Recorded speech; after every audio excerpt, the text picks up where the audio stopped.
একটা মেয়ে মানুষের জীবনে যখন তার বিয়ে হয়ে যায়, স্বার্থ ছাড়া যদি কেউ ভালোবেসে থাকে, সেই মেয়ে মানুষটির স্বামীটাই তাকে স্বার্থ ছাড়া ভালোবাসে।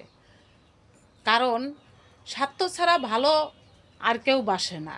কেননা যখন সেই মেয়েটা ছেলে মেয়ে হয়ে যায়, ছেলে মেয়ে যখন ছোট থাকে, তখন তো তারা স্বার্থ কি বা স্বার্থ ছাড়া কি এগুলো তো বোঝে না। যখন তারা তাদের পূর্ণ বয়স হয়ে যায়, ছেলে বাকি মেয়ে বাকি, সবাই স্বার্থ নিয়ে ভালোবাসে। যেখানে স্বার্থ আছে সেখানেই তারা ভালোবাসাটা বেশি দেখাতে চায়।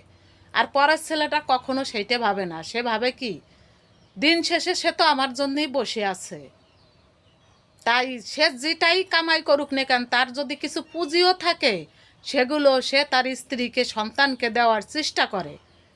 কিন্তু সেই সন্তানরা কখনো বোঝে না যে এই বাবা মা আমাদের জন্য কি করেছে না করেছে।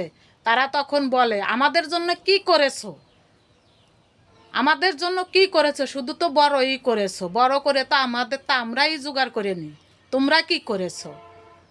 কিন্তু একটা কথা কি, সবশেষে এই দুনিয়ায় মেয়েদের যদি কেউ আপন থাকে তা হচ্ছিল তার স্বামী।